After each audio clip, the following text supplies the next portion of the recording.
Hey, Shalom, what's going on, man? I see y'all coming up in this motherfucker. Beat.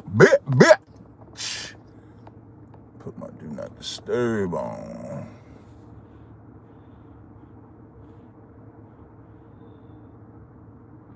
I don't know how long this live gonna be. Just letting y'all know right off the rip. Me and Young Tune on the rip. So I want to hear. Oh, let me put this number in the chat. I'm gonna try to play the song I was playing yesterday to see if I can get that song all the way through. Have you thumbed up?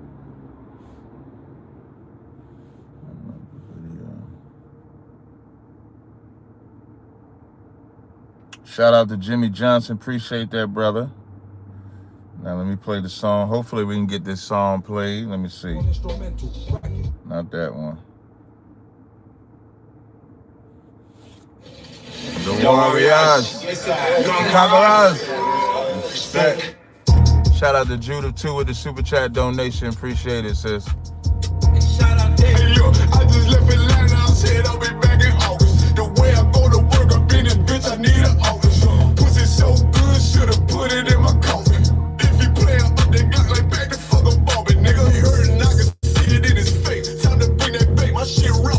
I'ma bust their head no matter what I play. I'ma take the world, you get that bread, bitch. What I say, hold a run, going undefeated just like OJ. Now I'm gonna kick that little ratchet case it broke fake. Shorty Kobe said she need that spank. I said, Ote, I lead by example. They are not a factor. You was not a queen, ho, And we ain't the Black Panther. 144, who they send and get them answers. I'm sicker than they cancer. I'm quick to get the bag. I don't know why they keep on playing with me. Who the one they said they give me? Miss Glizzy with me. Cook that beef so good, They like, who made the chili? now they want. Yes, and I'm the one tripping. Drop the truth like Cat Williams, come Do the one like Pippin. I'm always trying to flip my penny. Busy, I I'm can gonna be a minute. get that dough like Mr. Sims. Listen, nigga, we back at you. I just left Atlanta. I said, I'll be back in August. The way I go to work, I be the bitch. I need an office. Pussy so good, Should've put it in my coffin. if you play up that Glock like back the fuck up Bobby, nigga. He heard and I can see it in his face. Time to bring that bait, my shit raw. I'ma bust their head no matter what I play. I'ma take the world, you get that bread, bitch. What I say, hold a run, going undefeated just like OJ. Niggas ain't there, what about it? I know about it, They can't stop it, they worry about it. Niggas fake, they ain't solid, no, I got it, I'm Hard about it. Niggas mad, They can't take it. Niggas know they Can't face me. She said, who he think he is right now? Look like God, baby. standing on that Block, baby. Screaming, fuck the free world like Cheddar Bob. busy man, Busy man. bitch, I'm always On the job. Drop the album, Got so many hits, might get a Rico charge. see me throw that one up In the air like I'm E.T. They know they can't beat me. I can't get this game for free. Damn right, I'm UPK. I'll show you how to be a G. Long way from DC, we was down in A&T. I had to triple stack pills like it's GNC. We was getting to it, But we still ain't gon' pay the fee. Who me? I was pumping gas like a BP. about to blow like TNT. Let me put my shit on D&D. I'm coward shit, I can't be I'm a long way from B&E. Me and bro was laying in your shit before the BNB. At the Waffle House where y'all gon' steak and eggs with the sweet tea. Cause I ain't going out like P&B. I just left Atlanta. I said I'll be back in August. The way I go to work up in the bitch, I need an office. Pussy so good, should've put it in my coffin. If you play up that Glock like back the fuck up Bobby, nigga. You heard it, I can see it in his face. Trying to bring that bait. My shit raw. I'ma bust their head no matter What I play, I'ma take the world, you get that bread, bitch. What I say? On the run, going undefeated. just like OJ.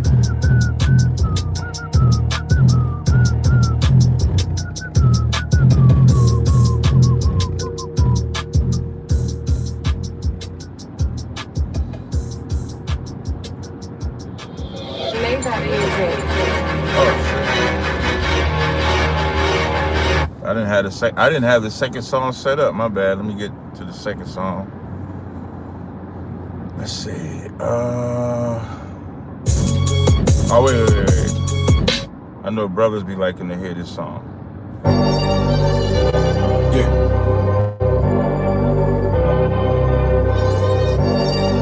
Culture. Wave that One West, cover out that window. Let them know I'm coming with my kinfolk. Red letters, ski mask on, but I don't really ski though. Bullets ball head like they going through chemo. I slide on them Tony Hawk type. Better get your thoughts right. Jumping high on walls, this ain't Fortnite. Red dot, it kinda make it way too easy for a headshot. I put you under wing, it turned into a headlock. I told my niggas, think it's time to put the pressure on. You bring that paper, told her throw a little extra on. We go to war and see a murder one, you murder two. It ain't the same degree. Better up into a capital offense for them dollars, but it really don't make sense. Guns behind tents with some liquor and we riding down the freeway. Slide on them, spin the block and relay, so we slide again. You know my position, I'm on standby. Ain't no competition, it's a landslide. Or you a rider, motherfucker, ride again. You say you slide on them, nigga, slide again. Niggas say they hot, but we been fire. If they ain't one of mine, so they ain't tap. Motherfucker, ride again. You see these slide on them, nigga. Slide we got this mapped out. Niggas selling wolf tickets, not living what they rap out. City gon' ride, too emotional, here a crash out. 9 boxing, wrestle with this cannon, you gon' tap out. 100 troopers in the building, turn this shit into a blackout. We both come from the mother, why you tryin' to do me dirty? He cut himself up, we let him rock, he ain't worthy. You playing ball courts, throwing number like a jersey. While niggas folded like origami, I kept it sturdy. Told my son he got the blood of a king, he ain't got a word. They gon' cross you like a Christian, it's better to learn this early. They be watching, trying to copy, asking questions, trying to learn me. I ain't in the back and forth if the business don't concern me. Catch the wrath from my I'm trying to set up my TikTok if y'all wondering what I'm doing. Playing with that fire, get you close, it's gonna burn it. We ain't never looking back, moving forward, it's the journey. You know my position, I'm on standby. Ain't no competition, it's a landslide. Or you a rider, motherfucker, ride again. You said you slide on them, nigga, slide again. Niggas say they hot, but we been fire. If they ain't one of mine, so they ain't tap. Or you a rider, motherfucker, ride again. You said you slide. Look, little nigga, I'm made. All these rappers soft, claim they all cut from a whole nother cloth. I'm the one with the blade. I'm the king. One West to the grave. I ain't worried. Miss Purdy. Never 30. I'ma shake the whole room like Big Shirt. Hey, I want to play I want to play this. I saw this on Instagram right before I get into this. This is kind of like a relationship part. I saw this. I actually shared this on my Instagram. I want to play this real fast if y'all don't mind. If y'all don't mind, of course, the phone lines is open. 862-224-9027 is the number to call if you got a question or a comment. That is the number to call. But I do want to play this because I thought it was interesting. And this is something that both men and women suffer from. And I thought it was interesting, right? And it's about loving yourself. And so I want to play it. Let me refresh my page. So I'm going to play it. Where did it disappear? Where'd it go? Let me update my page. There it go. All right, so I want to play this. Now I'm going to probably have to play it twice for y'all to get it, but I'm going to play it twice and I want y'all to listen, all right? Okay. I would dump your ass in a heartbeat. I would take care of my children. I would run from any direction you're in because I know what's there as a black widow pretending to be a princess. I would not put up with you for 2 seconds and I would never hurt you physically. But now he's responsible what he feels. I get that 100%. But when you love somebody, your focus is not on yourself. When a relationship's about you, it's not a relationship. It's a relationship with yourself. When a relationship is about you, it's not a relationship, it's about yourself. Damn. Because you've been so self-focused. It's not your intent, you're not a bad human being. There's not an ounce of you that's a bad human being. You're just spoiled. You've been spoiled by abundance. And so people then begin to expect everything. And when they don't get it, they get sad or angry or hurt and they blame everybody else. And they stop to ask themselves, never, what role have I played in creating this impact? Instead, they convert the person that they love into a monster because it's so much more convenient than to see the monster inside you. Damn. Who are you? Did you hear what he said? He said they convert instead of, and this is why the conversation that's taking place, he's talking to a woman and how she's selfish. And he's telling her, you loving yourself, you're not in a relationship. It's impossible to be in a relationship if you loving yourself. And the one thing he said that resonates, who knows the one thing women aren't in relationships? Who knows the one thing they are not? Can anybody guess? There's one thing that women are not in relationships. Can anybody guess what women are not in relationships? I answer. I might have to play the video again. Do I have to play? So let me play the. So I'm gonna play the video again. So apparently I was frozen. So I'm gonna play the video again so that y'all can hear it in its entirety. Obsessed with? All right. Who are you obsessed She with? said. I would dump your ass in a heartbeat. So the question. Who are you obsessed? The question that she was asked is, who is she obsessed with? Her answer was her. So I'm gonna bring it back so y'all can hear it. I would not put up with you there as a black. Who are you obsessed with? I would dump your ass in a heartbeat. In a heartbeat. I would take care of my children. I would run from any direction you're in because I know what's there as a black widow pretending to be a princess. I would not put up with you for 2 seconds, and I would never hurt you physically, but I would let you know what it feels like when you try to with a masculine. Because all of your suffering is because you obsess about your needs and you've never stopped to feel what's really going on in him and what role have I played to help create that. Now he's responsible what he feels. And men can suffer that too, where you obsess about your needs too. So that part is a man and woman problem. Relationship's about you. It's not a relationship. It's a relationship with yourself. That's what you've been having. You become an abuser.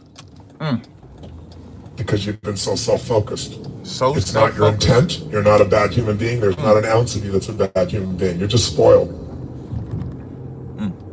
You've been spoiled by abundance. And so people then begin to expect everything. And when they don't get it, they get sad or angry or hurt, and they blame everybody else. And they stop to ask themselves, never, what role have I played in creating this impact? That's right. Instead, they convert the person that they love into a monster because it's so much more convenient than to see the monster inside you. Who are you obsessed with? Damn. So like I said, like I was saying to my YouTube audience, I don't know if y'all heard, I'd be asked to talk about relationships and stuff like that. And accountability was one of the main things that I guess I said I thought about talking about today. No, I won't spend a lot of time on it because let me tell you something. Let me tell you one thing about women. This goes back into the accountability argument as well. When you start having conversations where a woman has to be accountable for her actions, you get cricket, y'all. No woman wants to hear she has to be accountable because every woman finds a way to make it about a man or situations. I'm on my period. I'm emotional. I'm the weaker vessel. I'm all of these things. Being the weaker vessel is no excuse to be a monster with your mouth. It's no excuse. It's no excuse to do the wicked things you do to your children, to your husband. Because I'm going to tell you, you know the one place women are accountable at? You know the one place? Who knows the one place women, there's a place that women are accountable. Who knows the one place that women are accountable at? Who knows? There's one place. I ain't giving away no free oil or nothing for this one. But who knows the one place women are accountable? No, not their friends, What's the brother? Econ got it right. At work. You know what women are accountable at? Women are accountable at their job. They ain't accountable in no damn marriage. No, they not.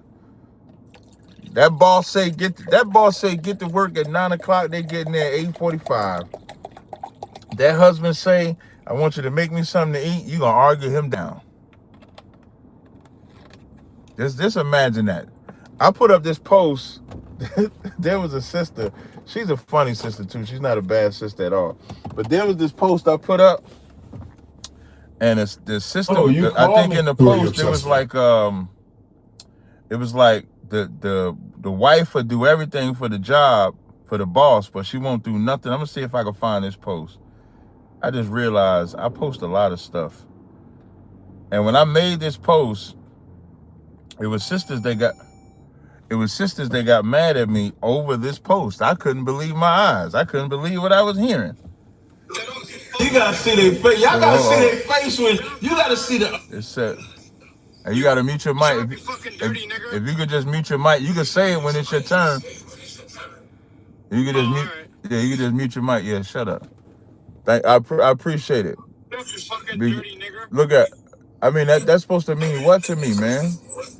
Just think, I just got back on TikTok, and the first thing a white man wants to do is hop on here and call me an N-word. I just don't understand. You don't have to join my live stream, man. I just don't understand it. But that's what it is. So like, women, if you want to get ahead, women, I would tell y'all, you gotta mute your mic, dude. It's disconnected. What I'm gonna do is I'm gonna switch this to not auto invite now. I'm gonna have to change the setting for a while.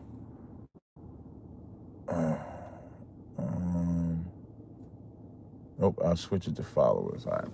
So yeah, as y'all see, TikTok is bugging out early in the game. This is not gonna be a long live stream. I don't think it requires participation if you call. So Proxy, do you have a question? I'm trying to get to the questions. Can you come back to me? Yep. It says his. Does that say his? Yeah, his. Do you have a question? Yo, Captain Crunch. What's going on, bro? Okay, Happy Sabbath. Yeah, shut the fuck up. What do you want? I want to pick your thoughts on Matthew 7 verses 15 through 23. Okay, I'll let you go if you can tell me what 5 plus 5 means. Equals 10. Appreciate it. Get your dumb ass off my live. Margot, I know you joined my lives just to join sometime, but I didn't know if you had a question or anything like that. Yeah, I wanted to speak on how unfortunately, we find a lot of these women that the way they were raised up, growing up, they probably didn't have a father. Yep. And if they did, their dads probably disciplined them enough. Right. Somebody with their mic. So they didn't teach them how to be in their place as a young lady growing up. I was taught to be a woman, a young lady, and know my place growing up. What I had to do as a young lady growing up. When I got married, I worked. I did everything for my husband and for my child. You know what too, if I could add this. I listened to my husband, and, right. If I could add something to what you're saying too as well, what daughters and sons for that matter, but we talk about daughters now, what daughters did not see, like a lot of these women that grow without fathers, they've never got corrected by a man. Right. That which, like, it's a lot that goes when you start getting into growing up without a father. You're missing every single disciplinary action you could ever experience, and that's not even right. And that's not even talking like a mother can't be a disciplinarian, but every single mother that I've seen be a disciplinarian, she disciplines with her loudness. She doesn't discipline with just her voice. She disciplines with her loudness. She disciplines. I said do this. And when you start talking with that high pitched voice becomes irritating. It's not inviting. Where the father could just say, "Hey, I said take out the trash," and no, you can't go outside. And the higher his voice goes, the deeper his voice is. Like it carries more weight. Whereas the higher a woman's voice goes, it loses her pitch. It loses anything in it to where even when she tries to discipline like a man, it looks foreign. So when the children see that, two things happen. Number one, they don't see the respect that they're supposed to give a mother discipline-wise that they give the father. And then when they get older, they respond to aggression like a woman. That's boys and girls. So That boy argues like a lot of these. You see a lot of these men that grew up with single mothers. You see a lot of them argue like their mother because they never saw their father. They never saw that balance from their father. And then women, they ain't listening to no man because they never had to listen to a man at all. And so now you're gonna tell them what to do. And then the crazy part is they're gonna say you ain't my daddy, even though they didn't have their daddy. They really should be saying, can you be my daddy? That's what they should be saying. They should be looking at that man. They should be looking at that man that want to take them on, take their lifestyle on. Like imagine, imagine the Bible says, help me out. Show me something. Yeah. You being my husband, you being my man. Show me something that I do not know. Yes. That's right. That's what they should be looking at. But instead, they have this sense of vagina entitlement. That's what I call it. Yeah. Vagina entitlement, that because the vagina has so-called, like the vagina don't even have the value that it had back in the day because it's so easily gotten now. You got OnlyFans, you got adult entertainment, you got Instagram, you got all of this where women are just taking their clothes off. I remember they used to have this thing where they would show the women back in the day, that woman that had old ass nightgown on, she kept a man though, with a nightgown. That woman kept a man with a nightgown on. Let that sizzle in your spirit. With a nightgown, always covered up, and kept a man.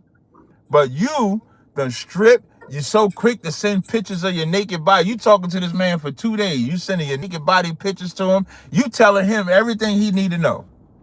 And then when and don't let him say something like, "Hey man, do you gotta show your whole body off online?" That's protection. She don't even realize it. And then they say, "You ain't my daddy." In Isaiah 4:1, it says, "In that day, 7 women shall take hold of one man."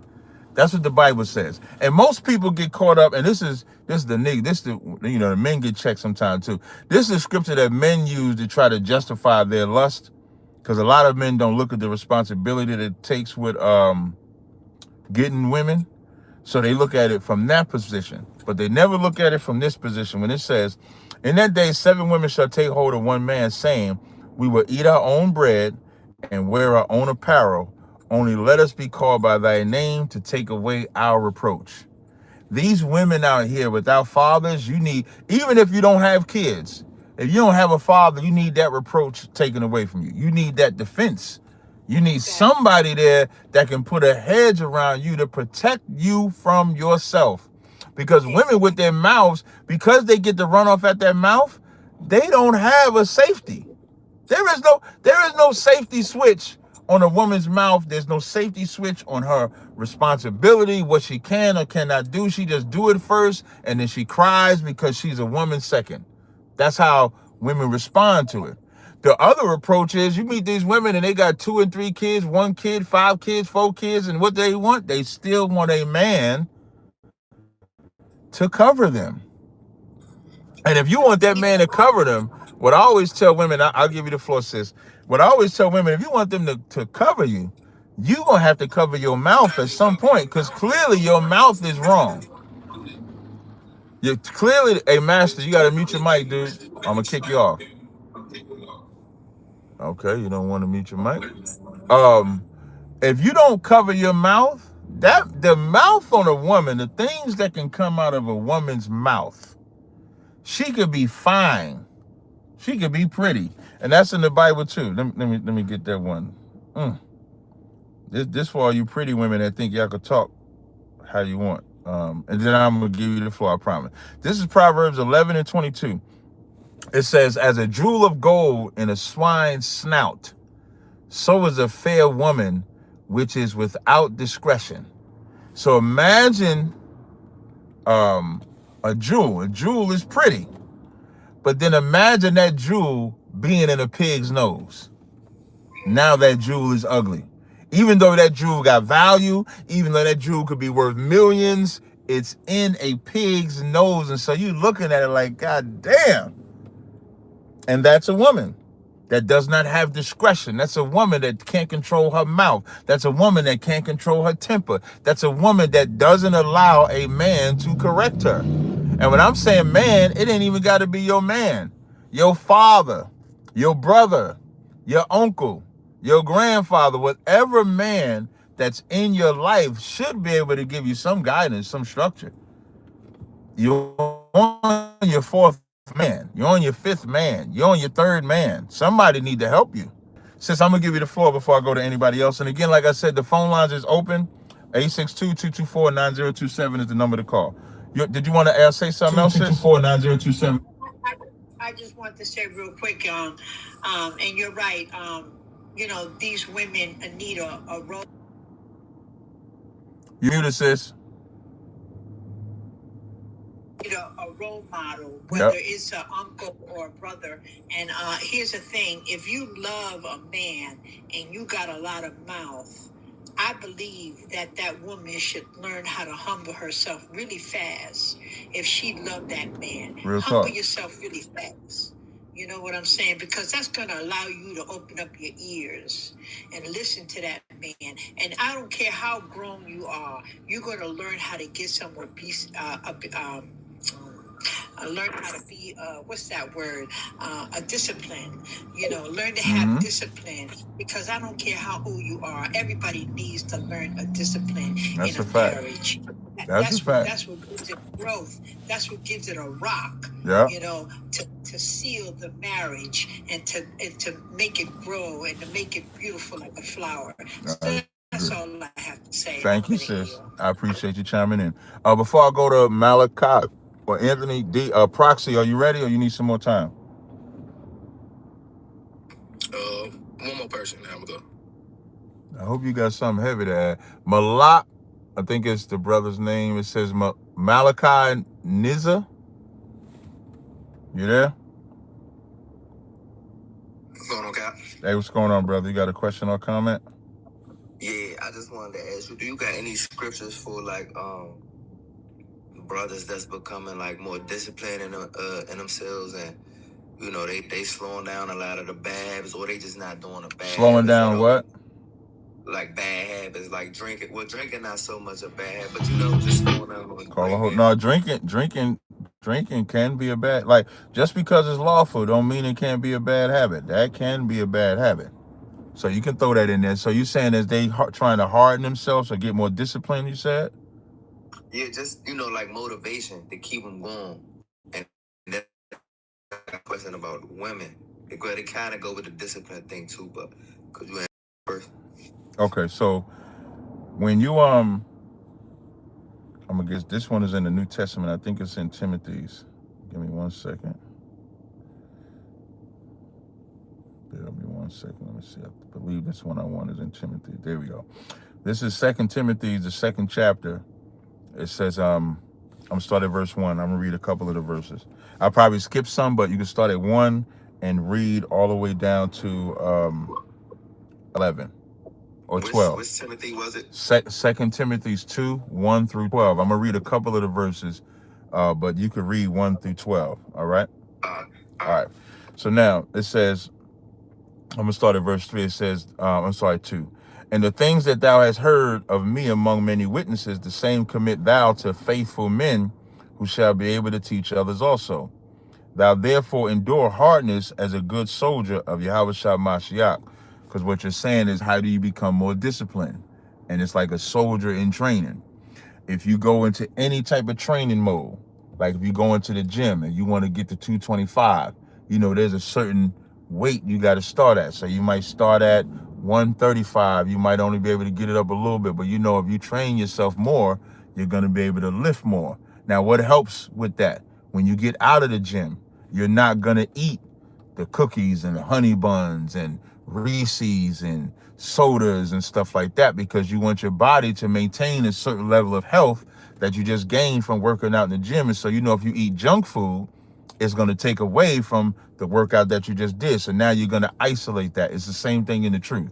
If you're going to come in and be a soldier of Yahushua, you're going to have to cut off the things and hit this way. This is the way you got to look at it. You got to cut off the things that you love.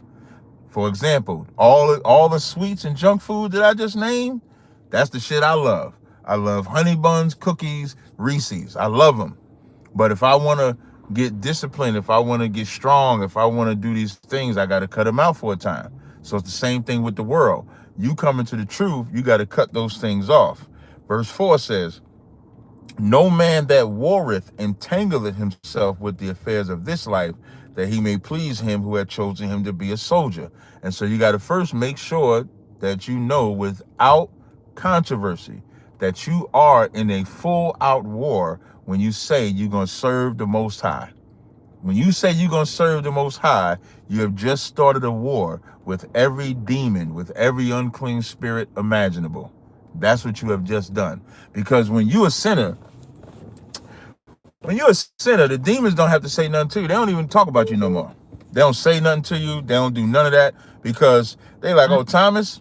Oh yeah, we had time. Listen, we had Thomas on that mouse track. Well, not the mouse track. You know the hamster wheel? Yeah, there we go. We had Thomas on that hamster wheel for 13 years. And Thomas is straight, man. We need to go get Danny and David and Tony. And then Thomas hops off that hamster wheel. The hamster wheel stopped moving. It rings an alarm.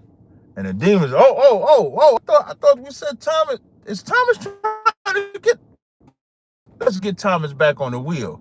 And then you just got their attention. And so now you're going to start seeing more 304s. You're going to start seeing more advertisements for marijuana. You're going to start seeing more beer commercials, more alcohol commercials. You're going to start seeing the freedom of a one-night stand. And all those different things are going to start coming around you to get you to get right back into it. And in that moment, that's when you got to know you at war. I'm in 2 Timothy 2. I started at 3. I'm reading verse 4. That's when you got to know that no man entangleth himself with the affairs of this life. And everything I named is the affairs of this life.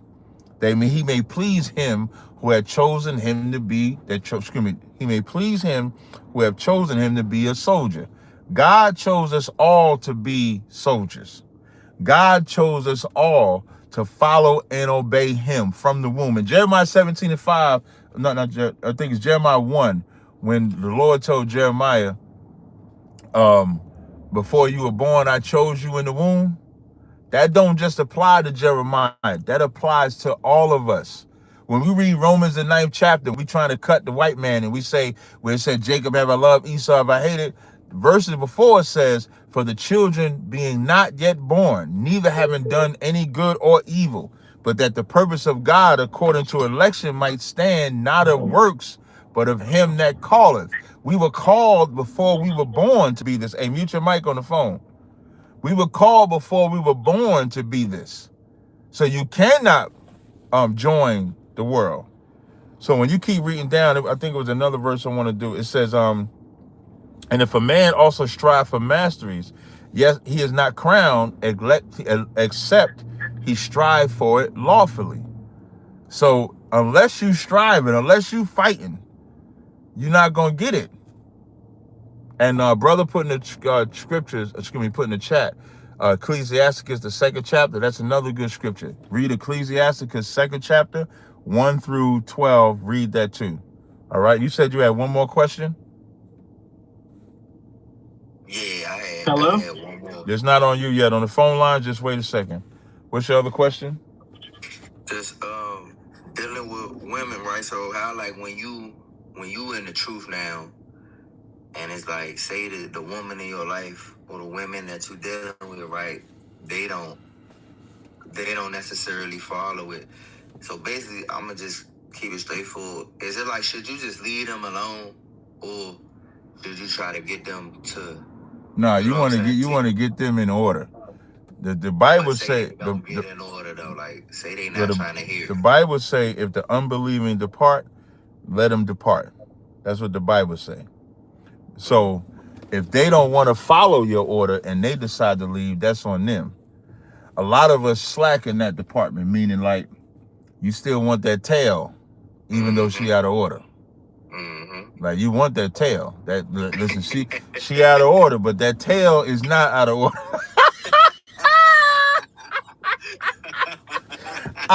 I know she want to celebrate birthdays, and that's wrong. But that tail don't want to celebrate birthdays. That's what go on in your brain. That's right. Now, and if you wanna get her to not celebrate birthdays, then that tail can't have the value. The tail can't outweigh her spirit. Like we got our priorities wrong. Hey, Stick, you gotta to the people that just joined. Hey, you gotta mute your mic. Stop brainwashing people. Hey, no problem. Yeah, you won't do anything now. So we don't prioritize the woman the right way. And what I mean by prioritize a woman the right way, it is, all tail is good. I don't really know nobody. Well, no, I almost want. I'm gonna take that back. So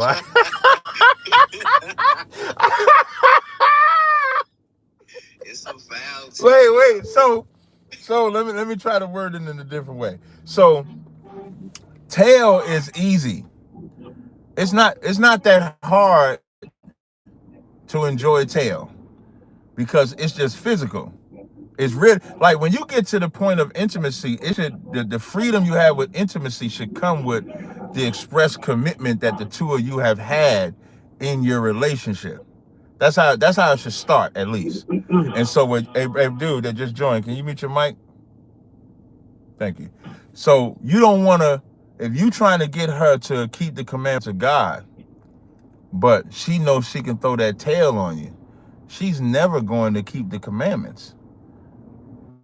Now, I'm not telling you that you should change that though. You know, like, cause I don't eat pork, and they know I don't eat pork, but they eat pork, and they be like, "Why you eating pork?" Well, let me tell you something. You have sex with her, you ate pork. Oh no. Yeah, let that sizzle in your spirit. If she ate that bacon sandwich, and you went up in there, you just ate bacon too. No, I don't eat. I don't indulge. I don't think you get what I'm saying. It's in her body. You're going in her body. That's what I'm saying. You're going in her body. She's swine. She's eating swine. And you're telling her, I don't care that you eat swine. That's what you're telling her.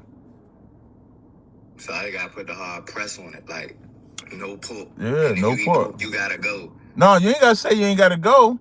See, you ain't tough enough. That's what it is. You would rather her go because you can't resist that tail. If she stayed in that, first of all, is it your house or is it her house? I mean, we don't really live there. She got her own place. I got my own place. Oh, okay. So then you ain't going to her house if she got pork in the house. You ain't going to her house if she eating unclean food, celebrating holidays, doing those things. Eating crab legs. Yeah, when she stopped doing that, then y'all can get somewhere. And you might try to give her some leeway. Okay, let's stop the crabs first. Let's stop the pork second. Let's stop this. However you try to work it out with her. But if y'all live in separate places, and now is you letting her cook pork in your house? Hell no. Come on, hell no. But I'm gonna tell you that tail's so good. You go to her house so you can watch her eat the pork, and then you can tear tail up. Like real talk. So that's scripture when it says no man that warreth entangleth himself with the affairs of this life. You entangling yourself with the affairs of this life.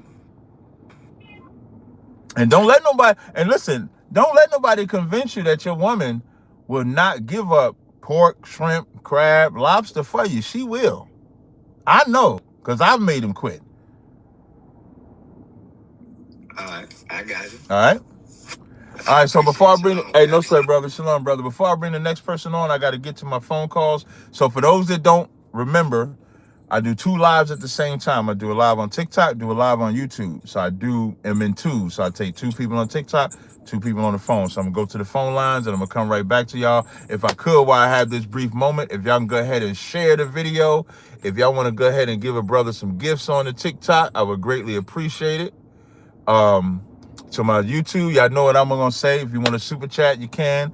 If you want to thumb up the video, share the video, it helps the algorithm. We only got 165 likes. For sure we can get some more likes than that. I would greatly appreciate it. First caller on the line is 575-649. Shalom, Cap. Shalom, brother. What's your question? Shalom, Cap. Shalom, Mike. What's your question? Oh no, I have a. Oh, okay. Hello. Yeah, brother. Do you got a question? Cap. Yeah. Okay. Oh yeah. Nah, I want to show you talk to me. But no, Cap. I was listening to your debate you had with Ruben, right? And my cousin. And then remember when the party started messing up on his end, you can't hear an echo. My cousin say, yeah, that African over there on that solar. It must have get dark in the village. You gotta man, I cracked up.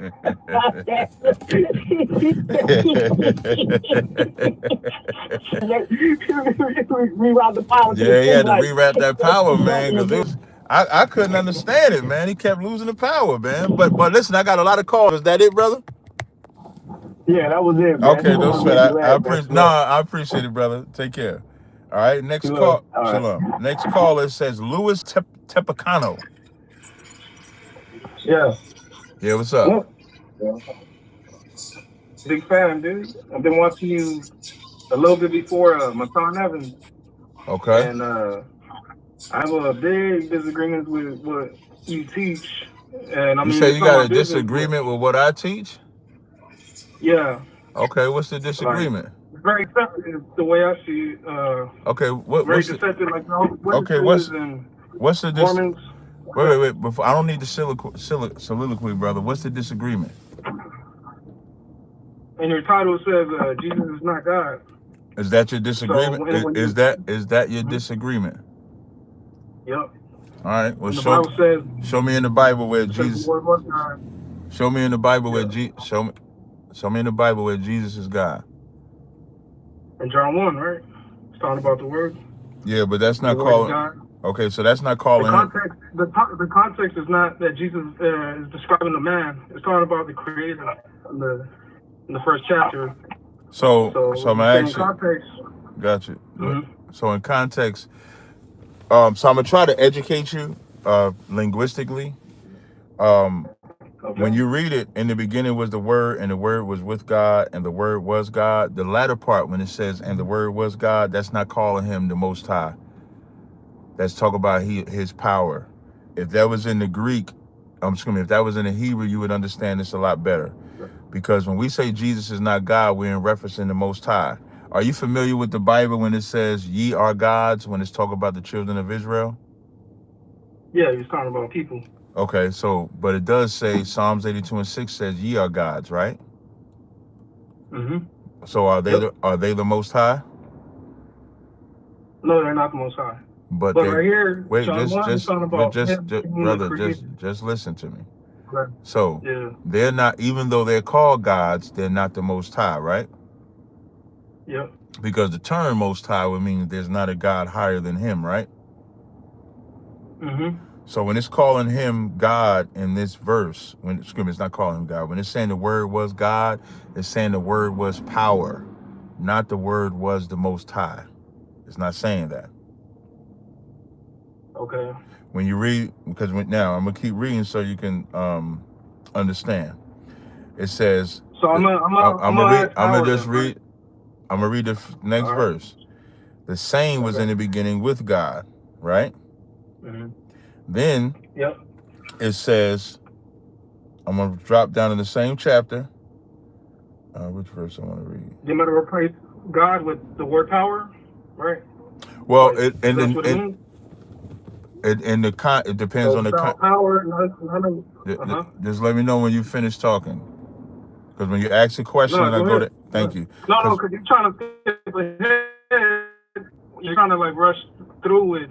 I'm actually not rushing. I'm not rushing through anything. I told you that the word God in that verse. Is he still talking? Mm-hmm. That word God in that verse is not calling him the Most High. And I established and I try to tell you that it's talking about power. So I was going to give you examples. Okay. I was going to give you examples of that. Do you want the examples? Okay.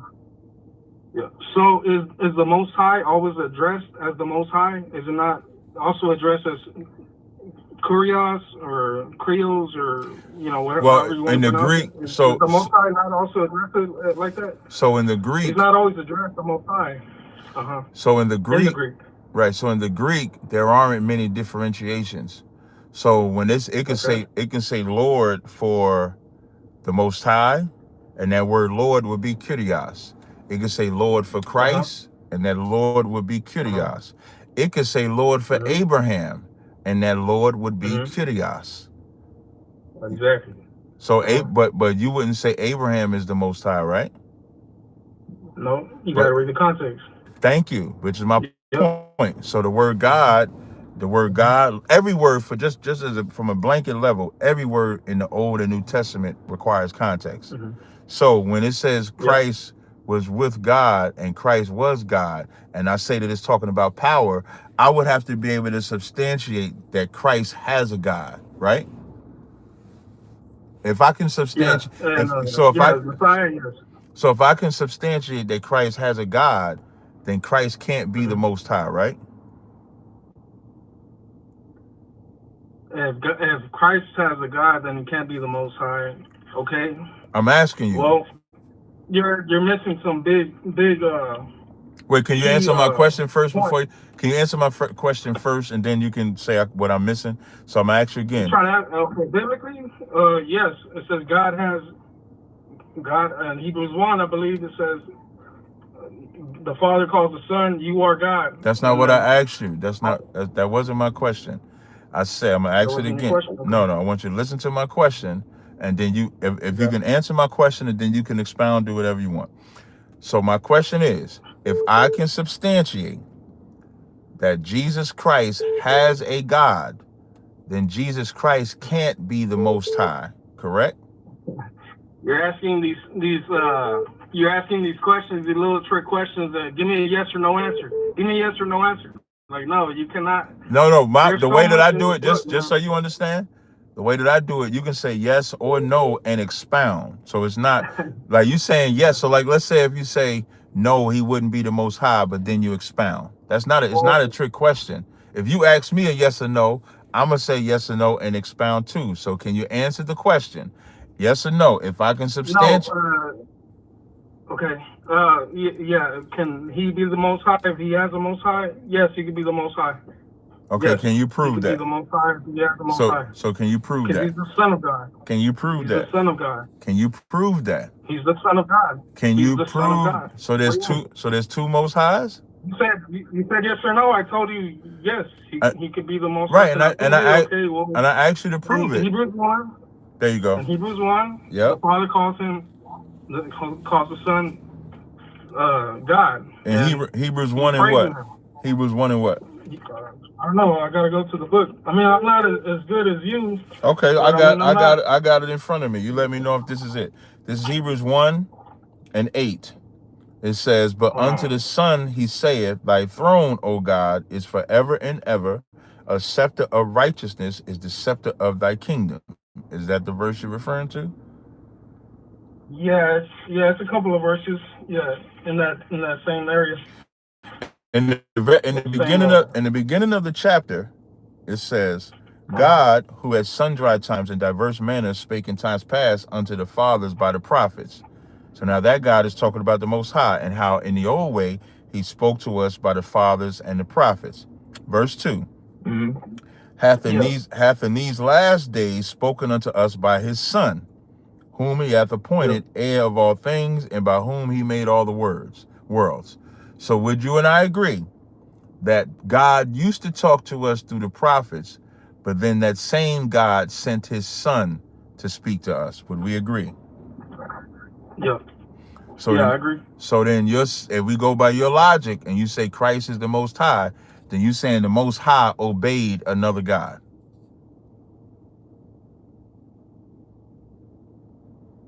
Another God. Let that sizzle. Let that sizzle in your spirit. Let it sizzle. Let it boil.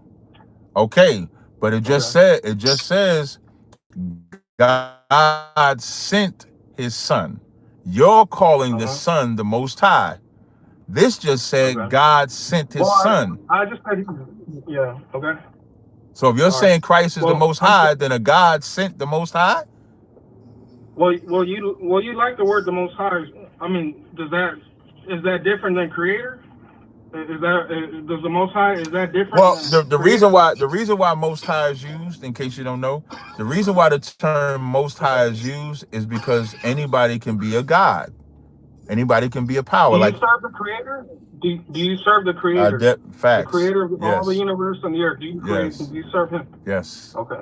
Then, Yes. I mean, I don't see. But Jesus Christ, Okay. So Yahweh Jesus Shah, but is Jesus, saying that Jesus is the Creator. Jesus Christ, Yahweh Shah Mashiach, is It's a not new revelation of the New is. Testament. But hey, I'm gonna tell you this. This might be your first time talking to somebody like me, right? And so I know you probably have a lot of things running in your head that you want to get out, but you really got to I spoke to other. What is the other? But The purple then one, you the need to Joe. control. I Then you spoke to need. them, but they're Then not. what I would advise you to do is to learn to control yourself. Because as you ask questions, you're talking all over the place. You're not focused. You're not linear. We're in Hebrews 1 and you're already ready to jump to Revelations 3. Or wherever you was going to. No, I'm saying the New Testament, Christ the Son, is a new revelation to all humans. Christ the Son. The new, right. And what did Paul and who did Paul say the Father was? Paul said to us, there is one God, the Father, not two gods, not three gods. So my last question to you I have, and I got to take another person. Does Christ have a head? Yes. Who's his head? Christ, yes. Who's Christ's head? It's God the Father. No, it don't say God the Father. Christ's head is God. Does the Father have a head? No. That's how you know. No, because right, because the Father, right, because thank you, because the Father is the Most High, brother. Congratulations. Maybe that'll resonate with you so you can understand. You just said it yourself. The Father doesn't have a God because he's the Most High. The Christ is the Son of the Most High. Thank you. Okay. All right, you have a good day, brother. All right. All right.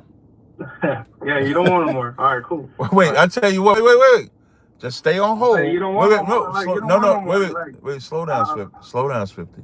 Just stay on the phone. I got to go to other people. I'll come back to you. And maybe I'll teach you. I just taught you this. I'll teach you something else. Just got to mute your phone. I appreciate it. On the phone. No sweat. Listen, y'all see, I got him to admit the Father was the Most High. All right, no sweat. Yeah, good. Yeah, you got to recoup. Yeah, you got to recoup. All right, so on the phone line, Anthony, you there on TikTok? That was an easy walk down. Yes, I'm here. What's going on? You got a question or comment? Yes. It's kind of a question. Okay. Do you think that this, I guess this new war with America going to war with Iran and Israel and whatnot, do you think or believe that this is the Most High? I know it's the Most High is doing, but do you think this is the beginning of bringing all the countries down in the Valley of Jehoshaphat? All of these are steps to it. Like you saw it last year. Yes. You saw it back in, what was it, 2021, when the Palestinian and Israelis took off. All of those are build up to get us to this point. As Netanyahu got more control of America, and now you see now, Donald Trump is such a sucker. Israel is going to war without. Israel is going to war whether America joins or not, and now and instead of America checking Israel, they just joining them. So yes, you're seeing all these steps get us closer, and the longer this goes on, who knows where it's gonna go? Because Iran ain't letting up. Iran is in it. Right. So Iran is provoking somewhat other countries to get in because they dropping bombs in other places other than Israel. Yeah. So eventually other countries are gonna have to get in it, and that's gonna be the valley of decisions. Yeah. Bring them down there to You're absolutely right about that. Okay, I'm just wondering. No sweat. I appreciate it. Can you read that scripture for the people so they understand what we're talking about? That's in Joel, right? Yes. All right, hold on. Give me 1 second. I'll grab it. I appreciate you, bro. No sweat. If I could spell, I could get it. Just got to learn how to spell, Cap. You're supposed to be the captain. This is Joel. This is Joel 3. Really, you can read the whole chapter of Joel 3, but what we were specifically talking about is Joel 3 and 12, and it says, "Let the heathen be awakened and come up to the valley of Jehoshaphat, for there will I sit to judge all the heathen round about. Put ye in the sickle, for the harvest is ripe. Come, get you down, for the press is full. The fats overflow, for their wickedness is great." Because make no mistake, Iran is not righteous. State of Israel is not righteous. America is not righteous. All of them are unrighteous. And the Lord is pulling them all in. You're going to see, they got reports where Russia is feeding Iran intel. We'll find out if that's true or not. Because if there's validity that Russia is feeding Iran intel and America don't do nothing to Russia, it's going to be even worse for them. All right, Mr. Freeze, I got you. It's going to be even worse for them. So they don't have no control. This is God in control and pulling all them down so he can destroy them. And when you go to verse, where's the valley of decision part? Verse 14, multitudes in the valley of decision, for the day of the Lord is near in the valley of decision. So that's the scripture. All right, brother? All right, I think Anthony left. Well, he's still there. Hold on 1 second, Chito. Hold on 1 second, Chito. What's up, Proxy? What's your question or comment?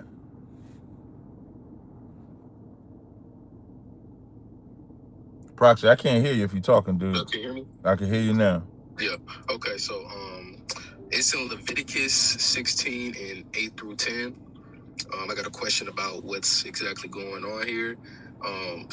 So I noticed Aaron was asked to get a ram and 2 goats. The ram to atone for his sins by himself in his house, and then the 2 goats, one was for Yahweh, but the other says it was for another being named Azazel.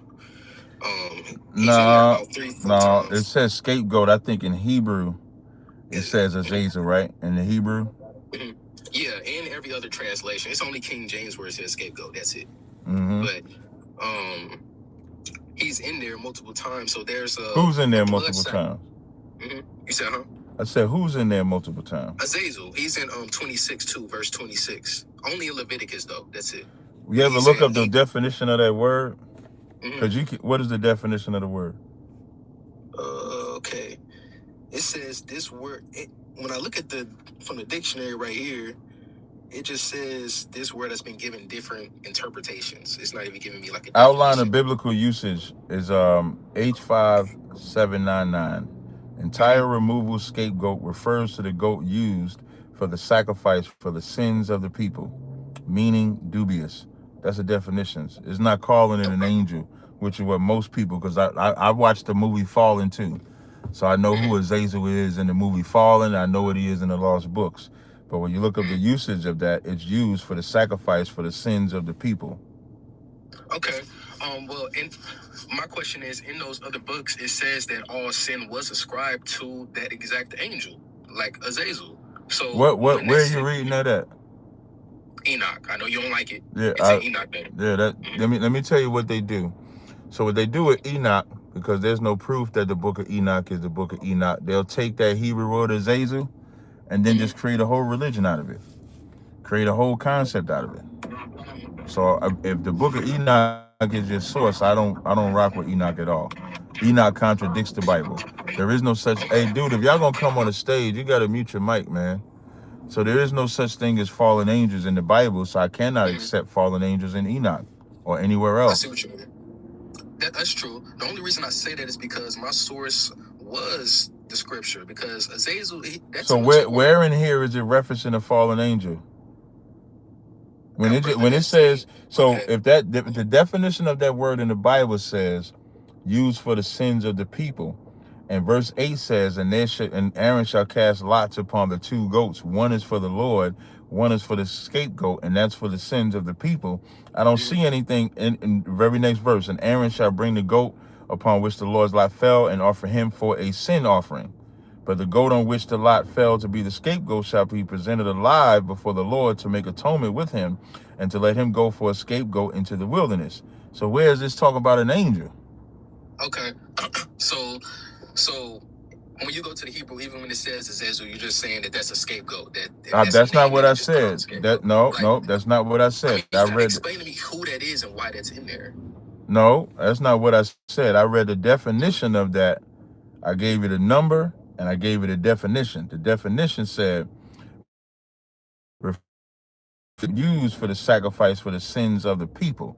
You want me to believe that it's a fallen angel. I don't see nothing in this context about a fallen angel. And how, if the angel fell, how is now that angel being used in conjunction with the Most High in Leviticus? In conjunction? Yeah, because there's two goats. So if I go by your logic, one goat is for the Lord, one goat is for a fallen angel. Now we make a sacrifices to a fallen angel in the law. Okay, and well, in that context, it would be that the one goat was a blood sacrifice, and the other one was. I don't think you understand. I think it's going over your head what I'm saying. A fallen angel is now a part of our sacrifice in the law. Well, my answer will be in context of Enoch, and I know you don't like that. So, like, so the fallen angel gets to work for the Lord still in Leviticus. I mean, I guess. I mean, kind of like if the so then what? So angels could disrespect the Lord, rebel against the Lord, and then the Lord's still gonna let him be used on earth in our law for righteousness, for sin offering. Just think about that. Why do we gotta obey? We should be able to disobey God too, like angels, because we're gonna still get to work for the Lord, like the angels still work for the Lord. Mm-hmm. That what you're saying? What about this? Because wait. No, don't do that. Don't do that. I'm asking you. So if the angels can disobey God and still work for God, then we can disobey God and still work for God. That's what I'm asking you. If it says Azazel was ascribed all sin, that's the same thing as using is Azazel one of the angels that rebelled? Yes. So you're saying a rebellious angel can still work for the Lord. So that means we can rebel against God and still work for the Lord. No, Satan follows God, but that's rebelling against the Lord with what he does. But it's still how is that? Wait. How is Satan? Now the difference between Azazel and Satan is I can read in the Bible Satan working and obeying God multiple times. I cannot read Azazel doing anything for God in the Bible. But you want me to believe, based on Enoch, they fought against God, and they must have fought against God so good that God didn't have no angels left to do the work, so he go get the angels that rebelled. That's what you're saying, though. Raphael fought Azazel. God said, bind him, put him in chains, which Peter talks about is Tartarus underground. That's not what Peter, the angels that Peter's talking about is us. We're called angels all throughout. We're not called angel of the Lord in the Bible? Facts, but we're not called angels. Are we called angels in the Bible? Wait, are we called angels? And angels are called sons of God, right? You agree that? I agree that we are, right. And so I agree context matters. So you can't, right. Peter also said only 8 souls survived the flood. So the same man that said 8 souls survived the flood, you want me to believe he's saying other angels are still alive, chained up somewhere. That's not survive the flood talking on the earth. That's not. Come on, that's not even. Yo, y'all, listen, that book of Enoch, y'all know more about that book of Enoch than y'all do the Bible. No, it's not. Because you can, okay, when it's in Job 38, when it says the morning star sang God in the beginning of creation, we know that this is before us, right? So it's talking about angels in this context, right? Okay. Right. So when it says the first estate, we can see that Israel wasn't a thing yet. That's talking about pre-flood. So that's talking about angels. But the estate that Jude is talking about is still talking about us. It's not talking about angels. Israel was not a thing. That was pre-flood context. I'm not talking. Wait. When it says the angels, hold up. And when you talk about the book of Jude, right? Yep. Mm-hmm. The book of Jude, when it says the angels that kept not their own habitation, he had reserved in everlasting chains. That is us. That's absolutely us. We have been in chains praying for Yahweh Shai to turn. We in chains right now. We ain't free. Mm-hmm. We are the ones in everlasting chains. We are the angels in everlasting chains to the great and dreadful day. That's us.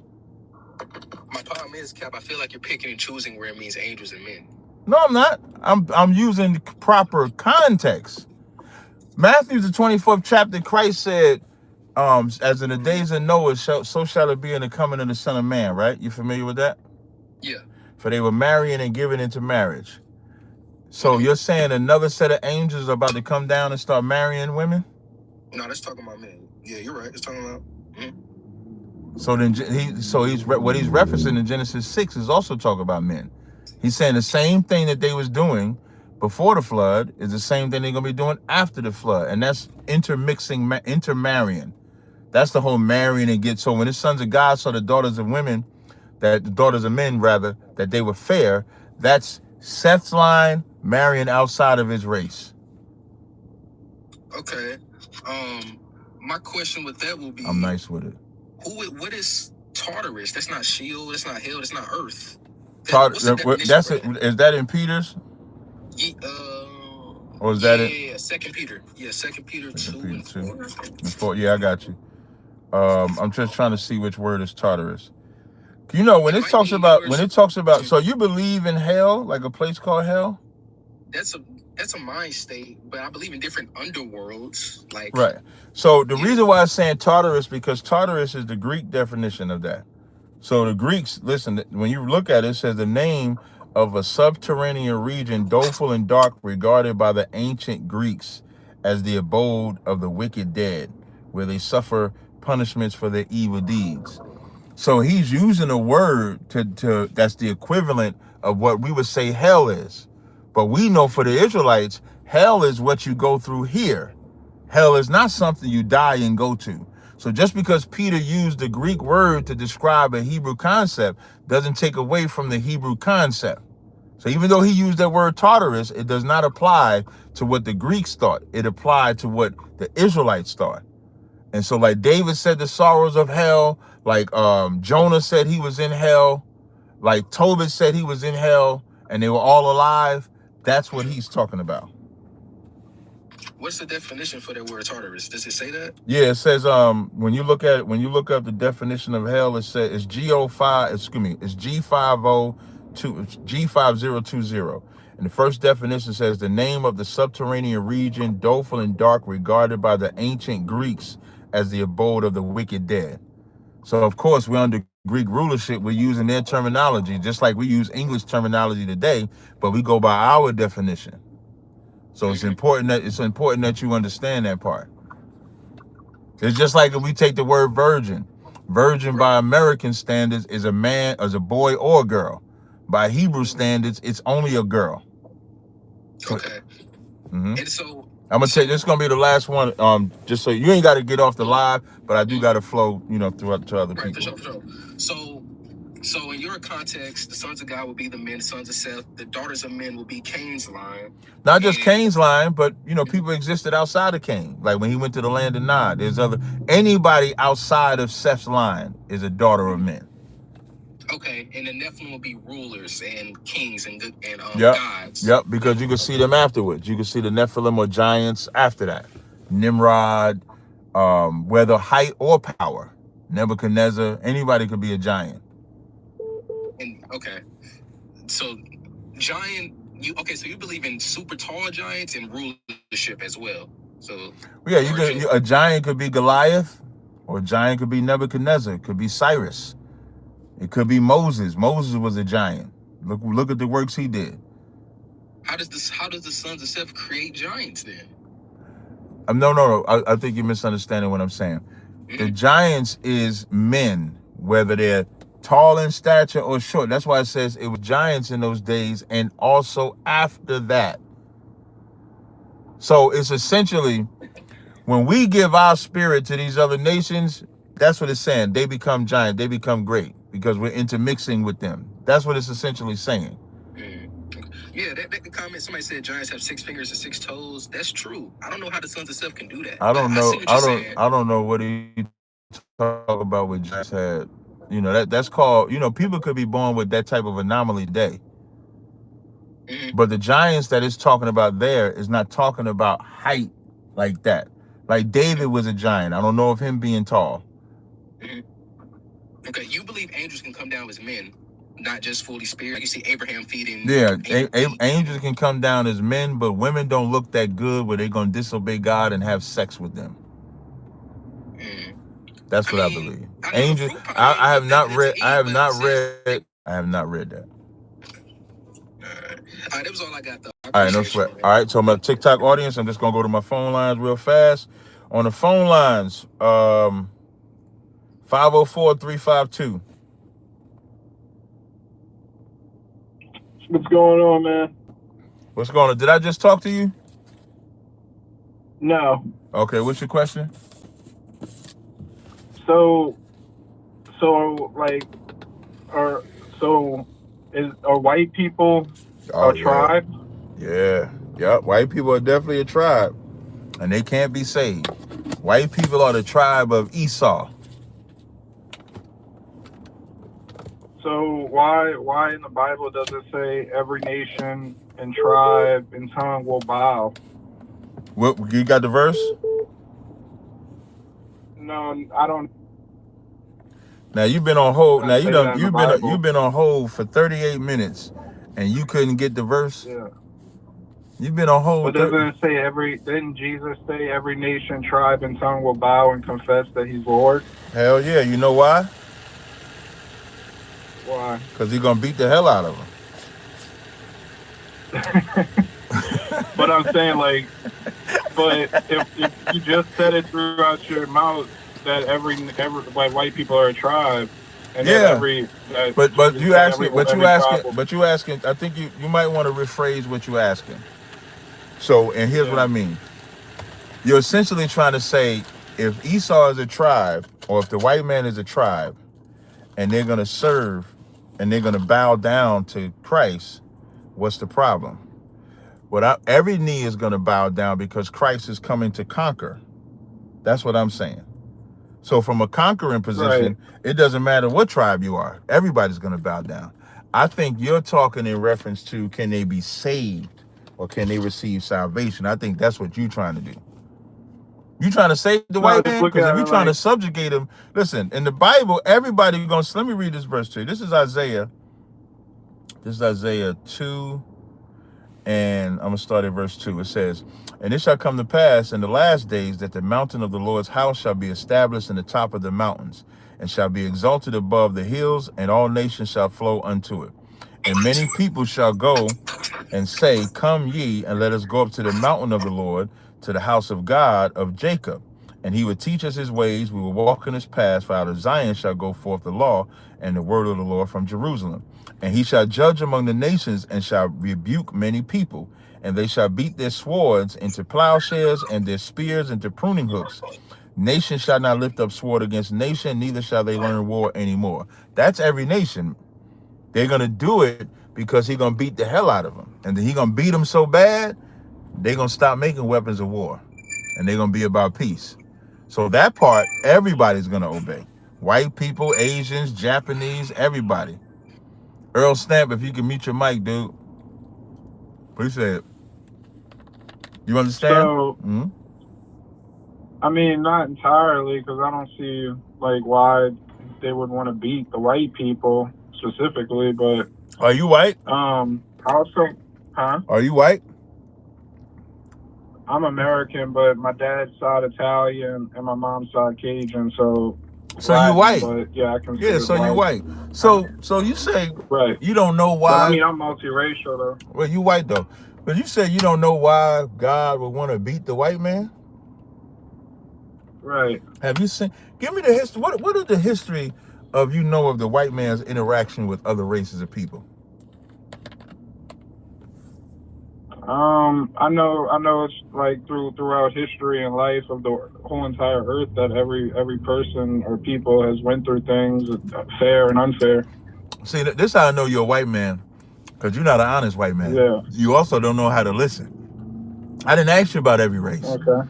I said, give me the history of the white race's interaction with other nations of people. So you, for you want so a for general example, answer? for example, when the white man interacted with black people, so I'm sorry, when the white man interacted Sure. with the natives over here in America, was it peaceful or did he enslave them? I don't know. I wasn't there. How old are you? I'm 32. You're a high school graduate? Yes. What's your profession? You don't live in West Virginia where you sleep with your white sister, do you? No, I'm in New Orleans. You sleep with your sister? No, man. What do you think? Married to a Nigerian woman too. White people sleep with their sisters, so I just got to make sure because I'm trying Black to people see if do that too. I'm trying to see if you have a Black people certain do that too. I'm trying to see if you have a certain level of intelligence because you said you don't know, you wasn't there, so you haven't read in history what Right. the white man did to the Native and Indians and Taino Indians in America. I've read those things, but again, like. Well, let me it's ask you up to another question. speculation. This is a mathematical question. Let me see. You might know math. What's 7 plus 3? 10. Get your dumb ass off my line. Next caller, 682-436. If he would have been like a more intelligent, where I felt like it could have been a good conversation, I would have probably finished the conversation with him. All right. 682-436. What up, though? What up, though? What's your question? Question. So what's the firmament? Today they would call it the ozone layer. So let me pull it up. What's the subject of the conversation? What's the subject? I'm a flat earther. I'm almost an hey, Israelite, on too. the flat earth. Hey, do you smoke weed? That's a coincidence. Yeah, well, listen, when you said he a flat earther, a blunt just appeared in the sky and said, ask him if he smokes weed. He's going to tell you yes. I knew you smoked weed. I'm college educated too, though. You said what? You what? I'm college educated too, though. Right. So you can't question my intelligence. You can't say I can question weed either. I can question your stupidity though. I don't care. Just so you know, just pump your brakes. I don't care about flat earth.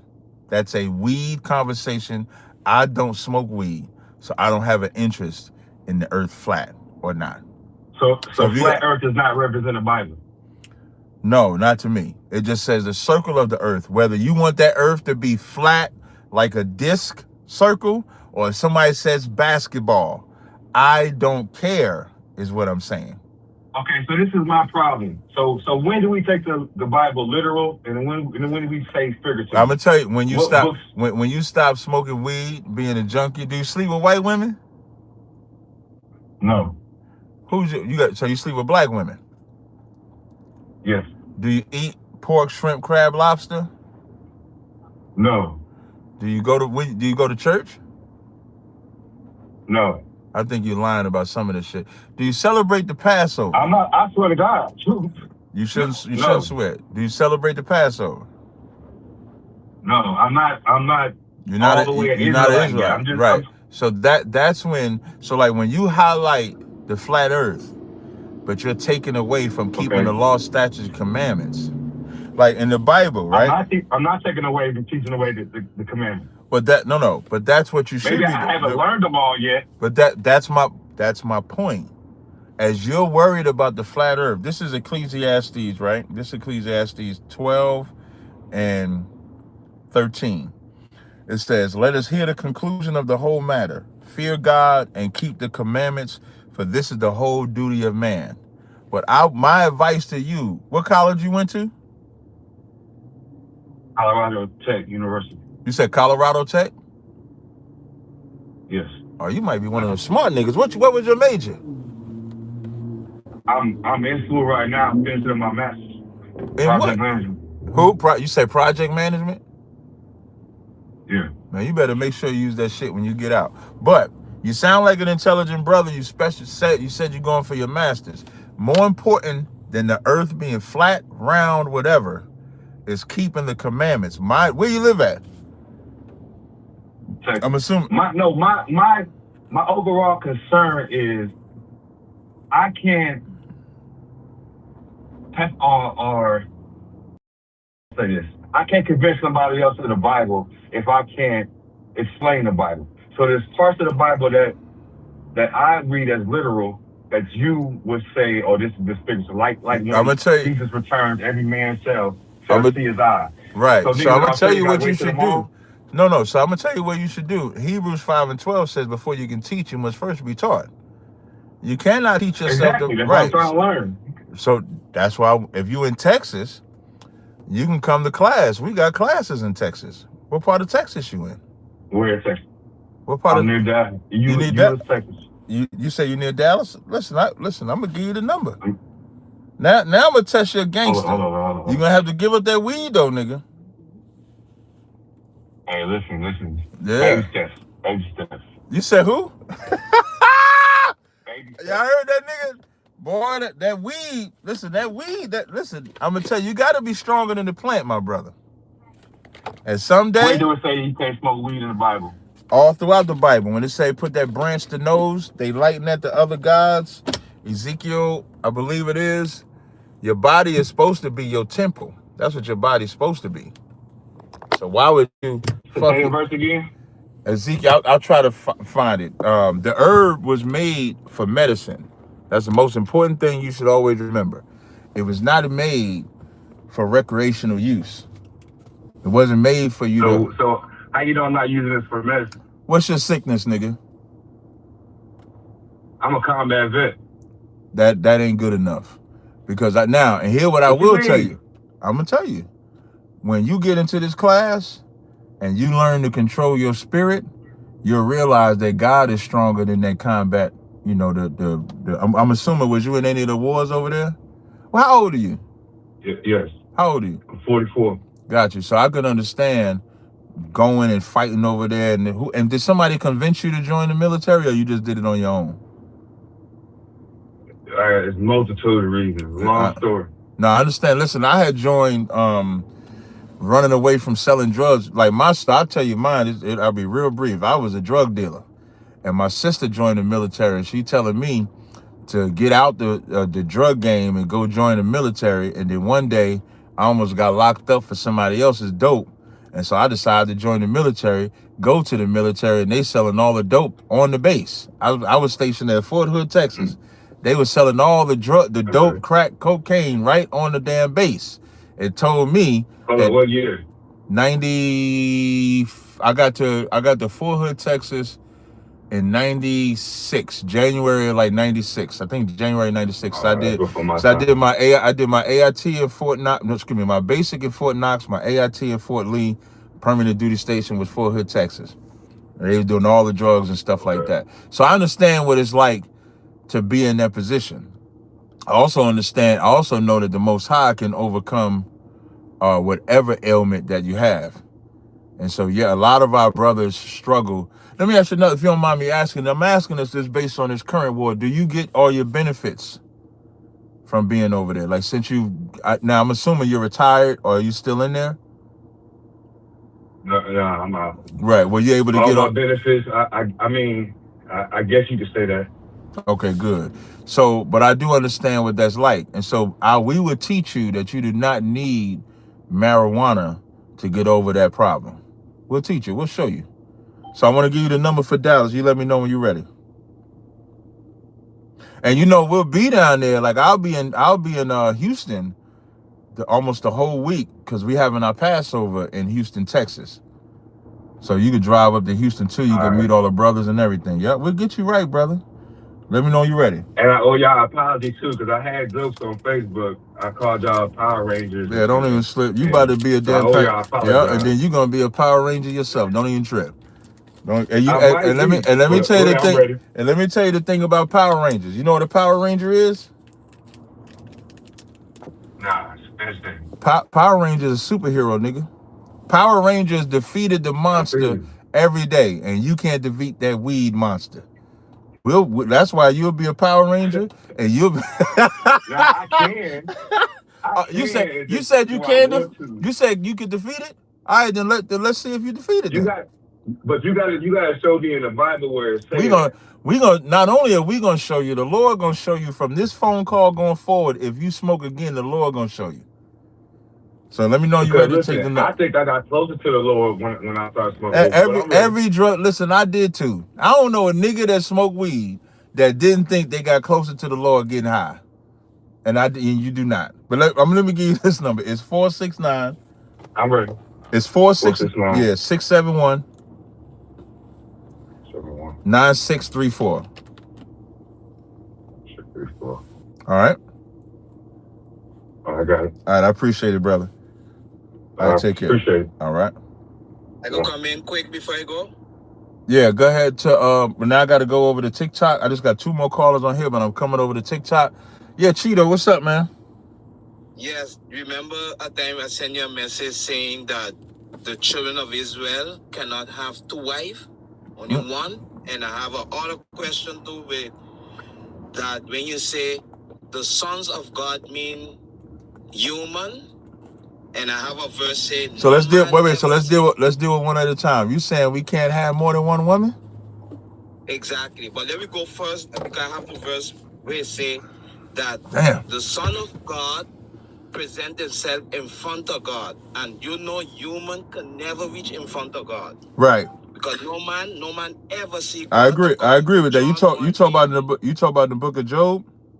Exactly. Right. What about it? I hear you tell the person that the Son of God could be human too, and I say no. That's Son not. of God is angels. Okay, so let me help you out. I'm gonna get. So, you ready? You ready to help me up? I'm gonna show you. This is Romans. This is Romans 8:14. For as many as led by the Spirit of God, they are the sons of God. Okay. Okay. Wait. So, are you led by the Spirit of God? Yes. So wait, slow down. So are you a son of God? Yes, we are the son of God, the Hebrews. Wait. Now I'm confused because you just said. Wait, hold on. I'm gonna give you the floor back. This man just said sons of God can only be the angels. We're not the sons of God. Then he just said we the Hebrews are the sons of God. I'm confused. Yeah, but I mean, I talk about in Job. In Job, I talking about. I never said. But in Job, I don't teach that Job is men. I teach that Job are angels. Maybe you misheard me. We was talking about Genesis. Wait, Job is angel? No, brother. How old are you, brother?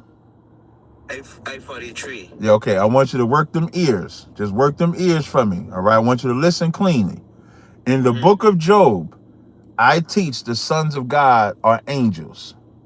In the book of Genesis, I teach the sons of God are men. Okay. Okay, let me go to the wife now. Yeah, let's go to the wives, because Cap got wives. 1 Timothy. Woo! 1 Timothy. Go ahead. You want me to read it? Hold on, let me go for it.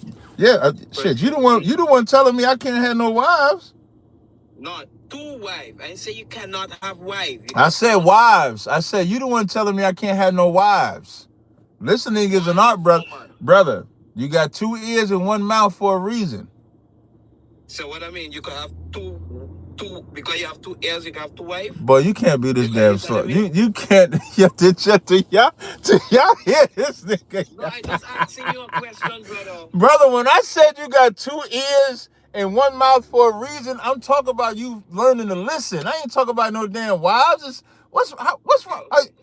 You know, it's 2:37 my time. You been drinking, brother? Have you been drinking? No. Because I asking you question and you're telling me a different thing. I'm not telling you nothing different. Listen, brother, my brother, I'm not telling you nothing different. Okay, can I read it now? Yes. Can I read Timothy 3? Yes. Okay, I'm going to start on verse 1. This is the true saying. If a man desire the offers of a bishop, he deserves a good work. 2. A bishop then must be blameless, the husband of one wife, vigilant, sober, of good behavior, given to hospitality, apt to teach. So now I'm gonna ask you. So now I'm gonna ask you. Before I break down the verse, remember, you said that we can't have more than one wife. That's your argument. Exactly. Where in that verse does it say a man cannot have more than one wife? Here said bishop. I agree that it said, wait, listen to the question. Okay. I agree that it says bishop. Mm-hmm. So this is what everybody needs to try to do that wants to challenge me on this question. What you want to say, here's how you should say it. You should try to call, like, I'm a priest and a captain. That's my rank. My rank is captain of 13,000, and I'm a priest of the Most High God. That's who I am. So what you should be trying to say when you ask me that question, you should be calling me a bishop and saying, because I'm a bishop, that I cannot have more than one wife. Because you can't say that verse is not teaching a man cannot.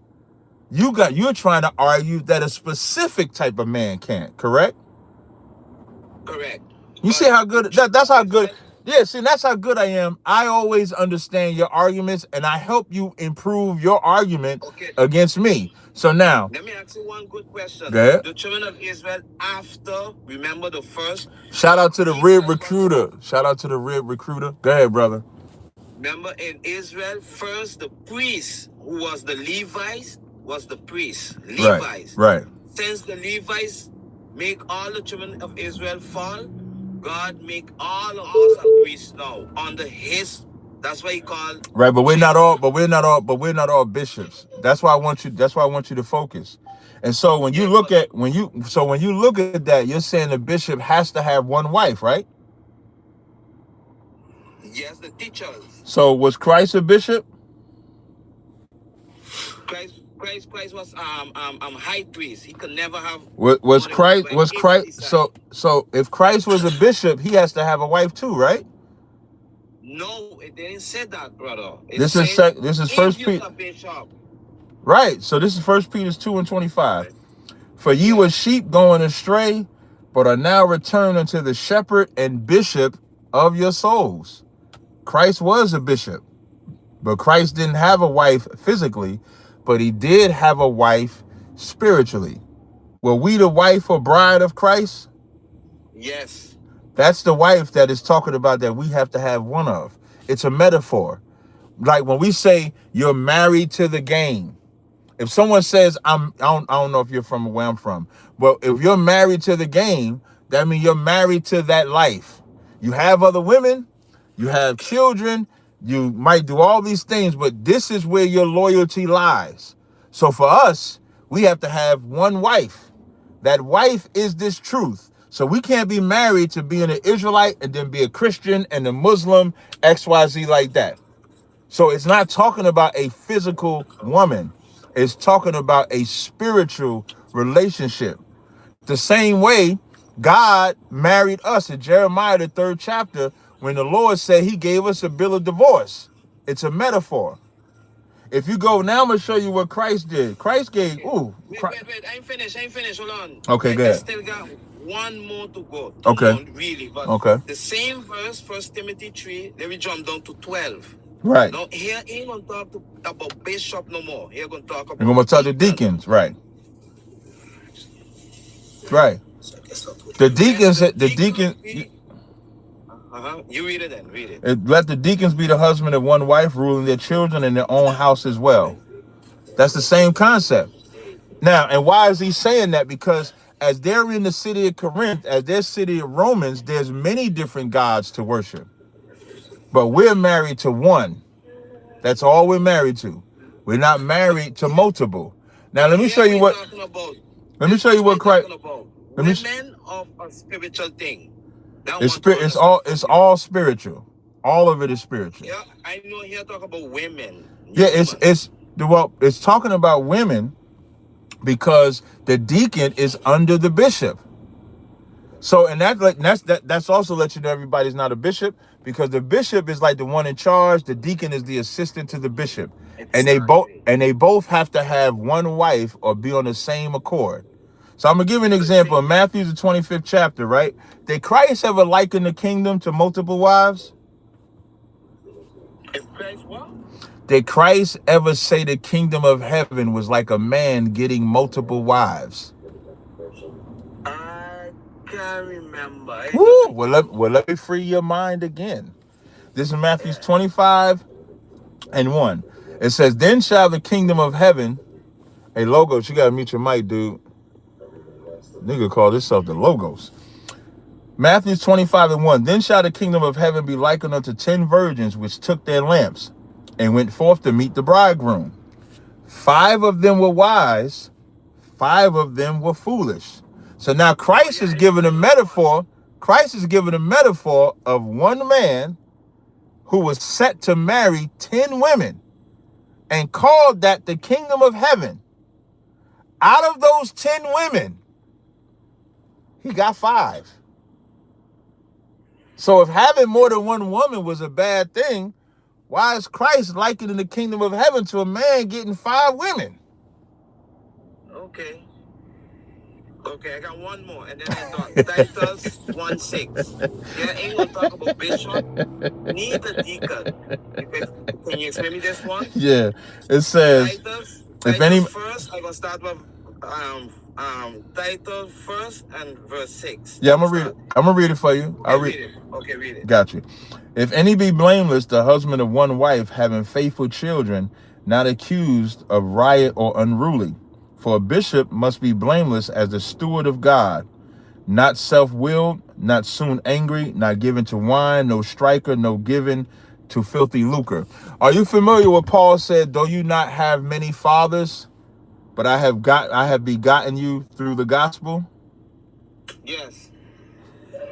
Right. So that means that even though they didn't have many fathers, who became their fathers spiritually? The Most High. No, Paul became their father spiritually. Oh, you mean on earth? Okay. Right. Okay, yeah. Right. Paul became their father spiritually. That's where the children come in at. So we become the children to the leadership. It's a spiritual relationship is what it's talking about. So as you're in charge of a city, as you're in charge of a state, as if you're in charge of a command, you have to have one wife. It says not be unruly, not given to much wine, no striker, not given to filthy lucre. That's what it's covering there. All right. I'm gonna take one more. Hey, Cheeto, I got to take the next person because my pre-workout is kicking the in.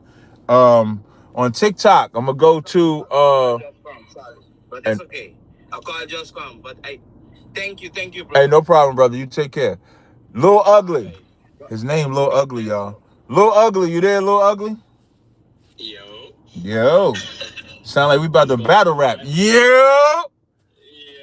Nah, man. So I remember you said like a couple weeks ago you used to watch the joint on Netflix with Utrecht. You know what I'm talking about? Yeah. Utrecht, son of Utrecht. Yeah. You know what I mean? Yeah, that shit was fire. Yeah, that joint was like that. You ever seen the priest on there, right? His name is like Abby or something like that. So yeah. It was a couple of priests on there. Yeah, right. So look, they go into a little village or whatever the case may be, and he's talking to the dude, and he's telling him, he's like, yo, like our forefathers, they were heathens before we came into, like, you know, their version of the truth. You know what I'm saying? Right. They were saying like they were heathens, like they even knew off jump. You know what I'm saying? Right. They some wild dudes. You know what I mean? Yeah, definitely. Yeah, that's all I wanted to say. ISUPK the homeless truth, man. Damn right. Appreciate that, Lil Ugly. Hey, change that name. Change that name from Lil Ugly to like Lil Fly Dude or Lil Fly Nigga, something like that. Yeah, I got you. All right. On the phone lines, I have, damn, everybody gave up. 917. Listen, I'm sorry to the people that call on the phone lines. I'm sorry. There'll be a lot of people that want to be on the live stream. I apologize. But 917-995, now 917 ain't never gonna join ISUPK, but he gonna call a Car Chronicles every Car Chronicle. he not gonna call the number, but he gonna call in every Car Chronicles. Go ahead. What's your question, brother? What's up? Yeah, I hear you. I hear you. No, nigga, I hear you. I hear you. What's up? What's up? All right. Joshua 22, verse 1-3. Okay. Joshua, you said Joshua 22? Yeah, Joshua 22, 1-3. Okay, go Can ahead. that be used as an example of people other than Christ being perfect There we or go. being sinless? Joshua 22, 1-3. Who does it say is sinless in here? I'm in Joshua 22. Right. But it says, like oh, wait. It says, verse 2 says you have kept all. oh, yeah, you can. Yep. Yeah, you can use that. So the next, so all those people in those tribes were sinless. That's correct. At that time, I guess. Yes. Yep, that's correct. Okay. Cool. All right. Next question, if you don't mind. I know you're kicking in. When what does it look like? Because I know, like, within Israel, the priestly tribe is Levite, right? Mm-hmm. Yes. Okay. So what does it but look not like? Not in today's time. In the old time, the priestly tribe was Levite. Right. So when I forgot what verse that was, when it says Israel is a kingdom of priests, or should be a kingdom Revelations, of priests, like Revelations 5 and 9, and then Exodus 19 as well. Exodus, that was the one I was thinking about. Right. Exodus. So what does that? So then, the responsibilities that the Levites had as the priests of Israel was supposed to be the whole nation of Israel. Yes. Being priests to the world. That's correct. Okay. All right, I'm clear on that. I appreciate it, brother. Hey, no sweat, man. Take it easy. All right, so TikTok only. Now we left with TikTok. We got Decode. Shalom, Cat. Hey, shalom, brother. One question. Christian brought this to my attention here, and I knew about this scripture here, but I just wanted to see how you would break it down. It has it's Amos 4, chapter 11, and to pair that up is Genesis 19:24. Amos 4 and 11. Right? That's the first one. And then you said Genesis 19 and 24? Right. Those are the two. He brought me to Amos 4:11 and then referenced Genesis 19:24. Okay, go ahead. What's your question on it? Okay, so when it says, I have overthrown some of you as God overthrew Sodom. So his argument is that this God, and then at the end when it says save the Lord, are two separate gods. And then he also referenced in Genesis 19, the Lord rained upon Sodom and upon Gomorrah brimstone and fire from the Lord out of heaven. So saying there's two Yahwehs. So that was his argument. Oh, because 1924 said the Lord rains upon Sodom and Gomorrah brimstone and fire from the Lord out of heaven. Right. The Lord in Genesis 19 and 24, the first Lord is the angels. They just representing the Most High. Just like when you go to Genesis 18, when you go to the chapter before, when it says, when Abraham lifted up his eyes and saw three men, and he said, my Lord, if I have found favor, when you see the angels, you see the Most High. So referencing them as the Lord does not mean that it's talking about the Most High literally. They're just a representation of the Most High. So in the next chapter, when it says the Lord reigned, that's the angel that's in the two men that went into Sodom and Gomorrah. That's who the Lord is in the first part. When it says it rained fire from the Lord, that's who gave the order, is the Most High in heaven. So even though it's saying two lords, that's the context. I'm going to give you an example. And go to 1 Samuel 21. Is it 1 Samuel? No. I'm sorry. I think it's, let me make sure I got this right. Bear with me 1 second. Go to 1 Chronicles 21 and 1. and then 2 Samuel 24:1.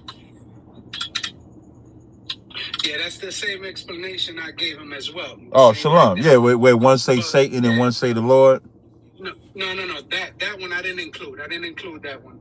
But I just gave him the explanation that you just gave me. Right. That's the same explanation I gave Well, him. you gave him the you gave him the correct but now you can arm yourself up with this and show something different.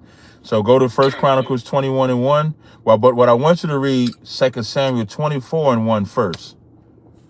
Okay, let me get that one as well. Okay. 2 Samuel. 21:1. 24:1.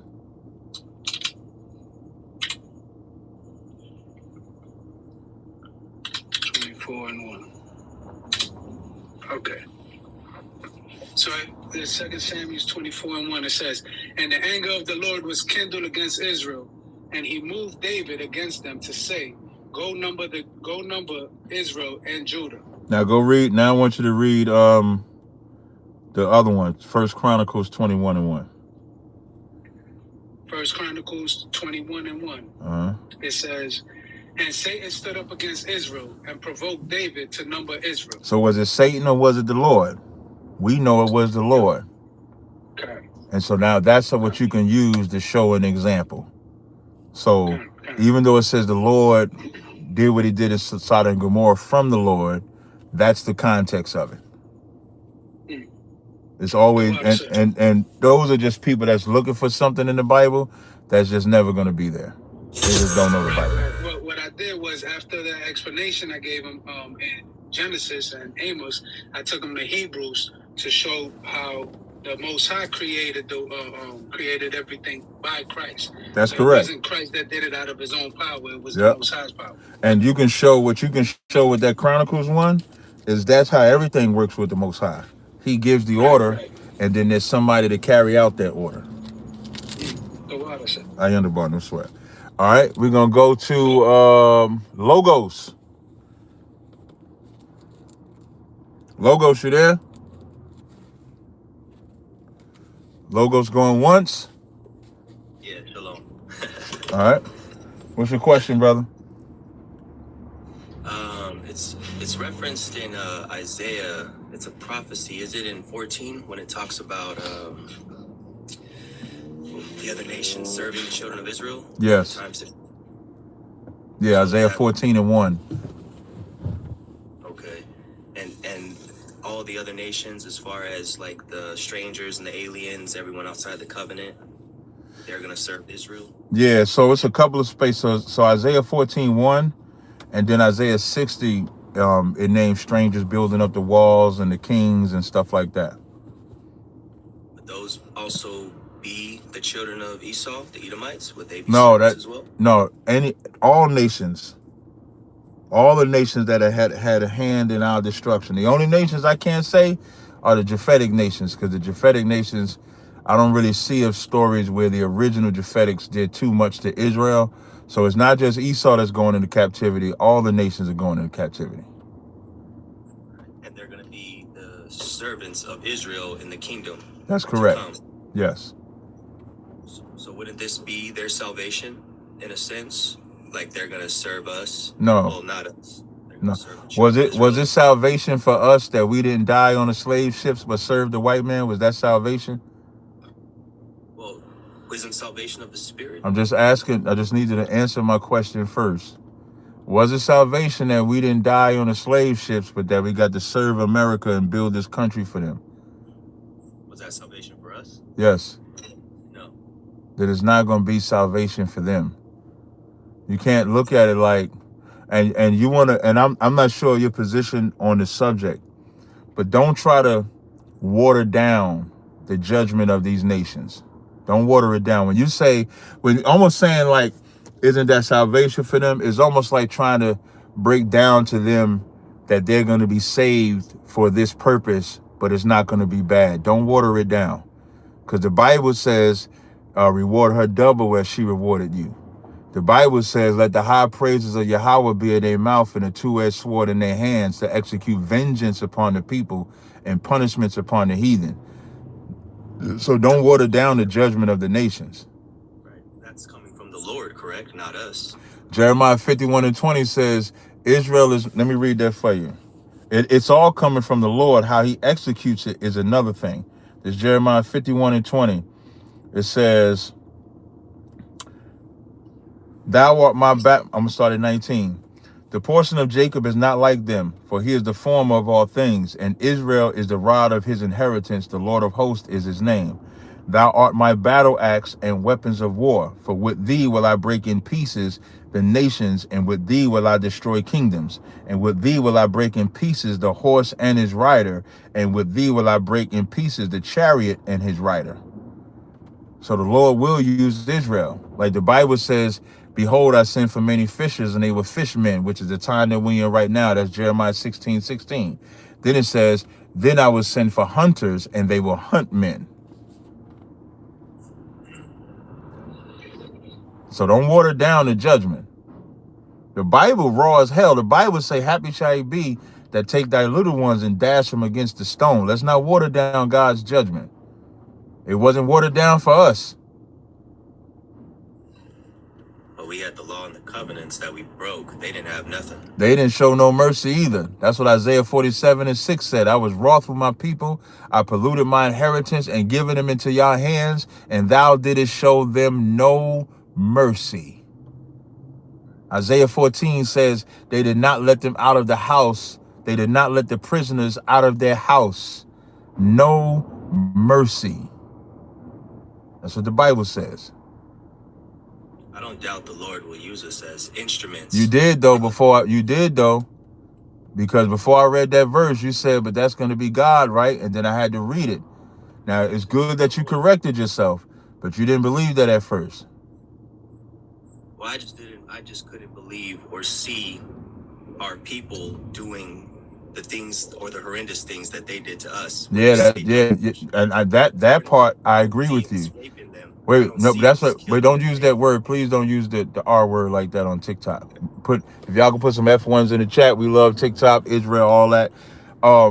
That PDF type of stuff, the buck breaking, we're not doing that because that's not our culture. That's why you don't read where we're going to be doing that. You'll read, like, and I think in Isaiah 13, it talks about the heathens doing stuff like that because they are foul. When it's talking about us exacting judgment, it's never talking about doing that to them. It's talking about judgment. It's a difference. But taking that little one and dash their head against a stone, why do you think it says that? Why do you think it says, happy shall he be that taketh thy little ones and dasheth their heads against the stone? Why do you think it says that? Tell me. No, I want you to think. It's not a gotcha moment because, like, if you're never, always remember, and this goes for everybody. If we're ever having a conversation and you're not trying to have this gotcha moment with me, I'm never having that with you. So this ain't a gotcha moment. I just want you to get the mind state of why it's written. So I'm gonna ask you again. Why do you think it says, "Happy shall he be that taketh thy little ones and dash them against the stones"?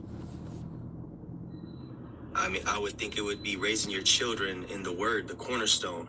The word is... I don't think... No, I'm going to read the verse so you can understand the context, all right? Because I think you think this is a good thing. This is judgment. I'm going to start at verse 7.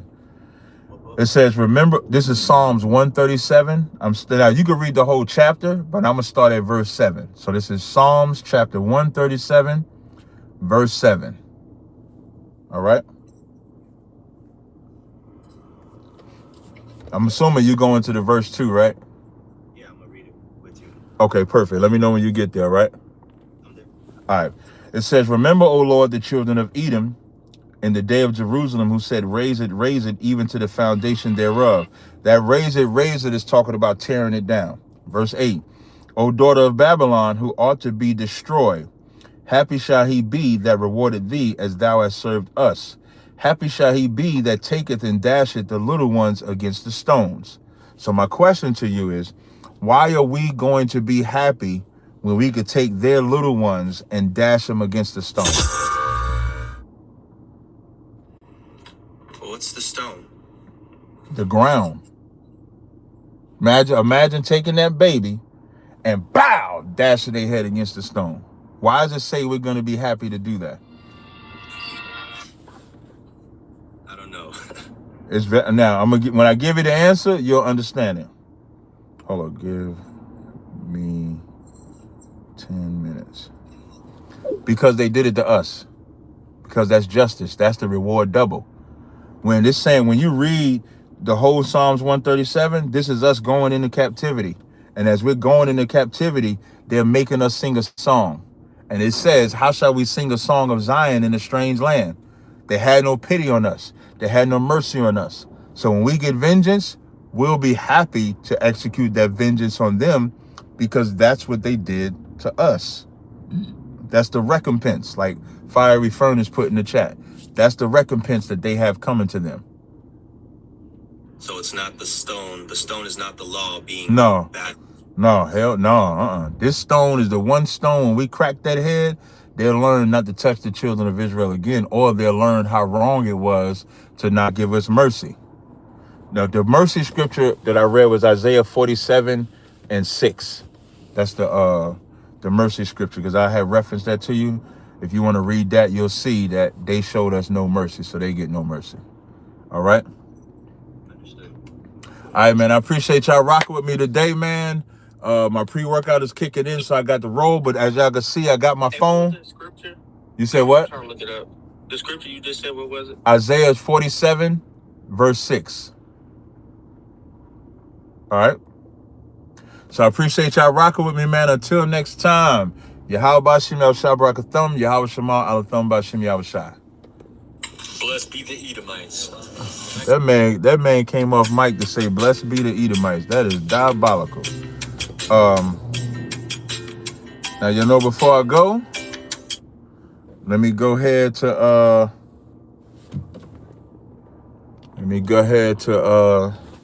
the super chats. I got a couple of the super chats in earlier. Let me make sure I get these super chats before y'all start flipping out. Cat didn't do the super chat. Ain't nobody really been on my back a lot lately, though, because they know I whoop ass. They know I be beating people up. So because I be beating people up, they've been leaving me alone. All right.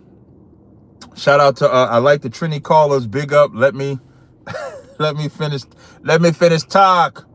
Shout out to XYZ with the $2 super chat. Cross says, how is it you can drink alcohol in moderation but not marijuana? This is preposterous. You don't need any of it. It's all medicinal. Alcohol is not medicinal. Alcohol was made to make one merry.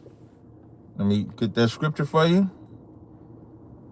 That's what alcohol was made for. Hold up.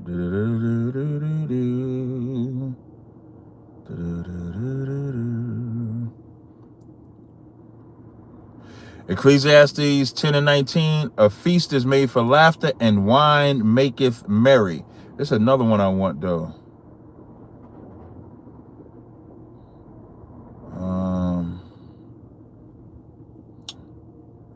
This one on alcohol. I gotta try to find it. I'm gonna try to find it before I go.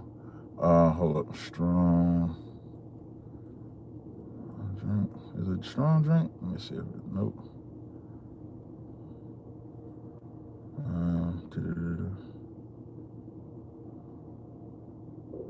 Is it this one? Yes, it says, this is Ecclesiasticus 31:27.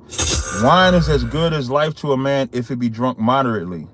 What life is then to a man that is without wine, for it is made to make men glad. Wine measurably drunk in season bringeth gladness of heart and cheerful of the mind. All right, so I answered that question. Marijuana, y'all just want to get high. That's it.